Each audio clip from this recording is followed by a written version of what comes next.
Model keamanan informasi berbasis waktu dapat diungkapkan dalam rumus berikut. P lebih besar dari D ditambah R, di mana P adalah waktu yang diperlukan penyerang untuk menerobos berbagai kontrol yang melindungi aset informasi organisasi.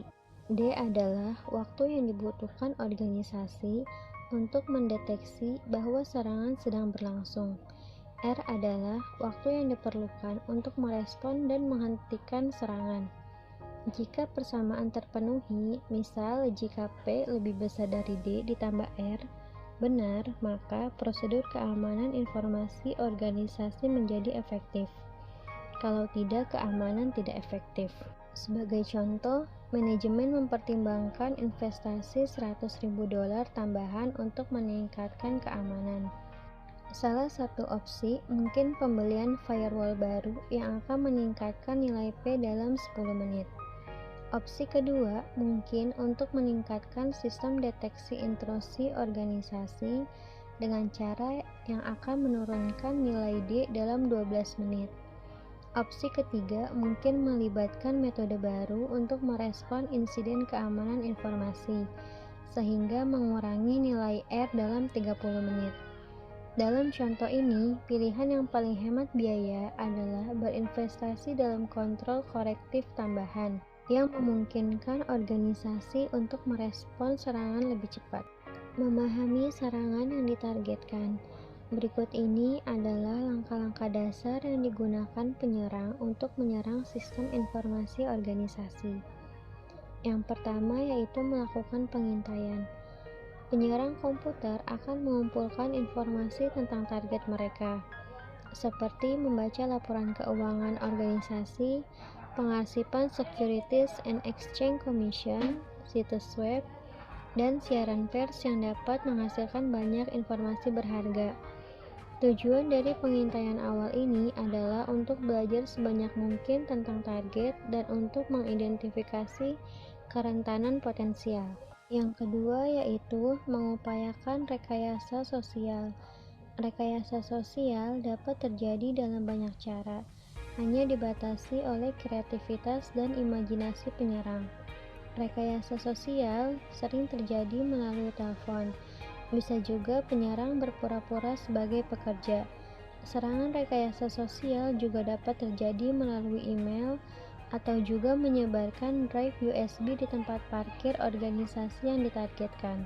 Yang ketiga yaitu memindai dan memetakan target.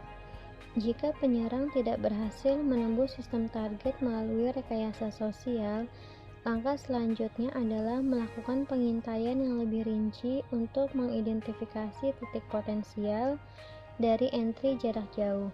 Penyerang menggunakan berbagai alat otomatis untuk mengidentifikasi komputer yang dapat diakses dari jarak jauh dan jenis perangkat lunak yang mereka jalankan. Yang keempat yaitu penelitian. Setelah penyerang telah mengidentifikasi target spesifik dan mengetahui versi perangkat lunak apa yang berjalan pada mereka, langkah selanjutnya adalah melakukan penelitian untuk menemukan kerentanan yang diketahui untuk program-program tersebut dan belajar bagaimana memanfaatkan kerentanan tersebut. Yang kelima yaitu menjalankan serangan. Penyerang memanfaatkan kerentanan untuk mendapatkan akses tidak sah ke sistem informasi target. Yang keenam yaitu menutupi jejak.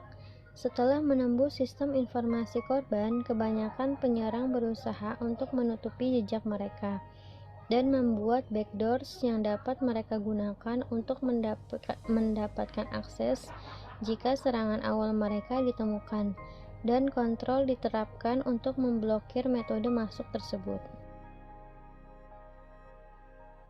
Pengandalian preventif, detektif, dan korektif digunakan untuk memenuhi model keamanan berbasis waktu.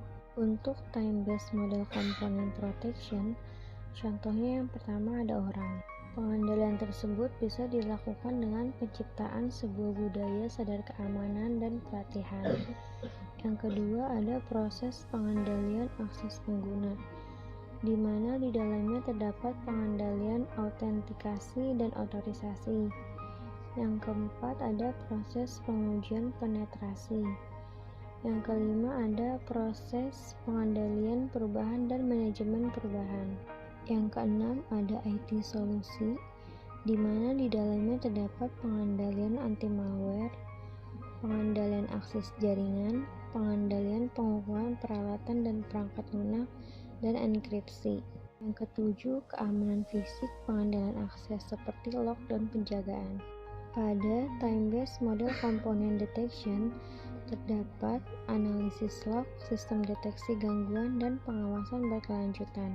Untuk time-based model component response, contohnya seperti yang pertama Computer Incident Response Team atau CIRT, dan yang kedua Chief Information Security Officer.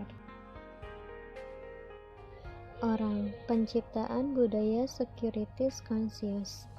Untuk menciptakan budaya sadar keamanan di mana karyawan mematuhi kebijakan organisasi, manajemen puncak tidak hanya harus mengkomunikasikan kebijakan keamanan organisasi, tetapi juga harus memimpin dengan memberi contoh.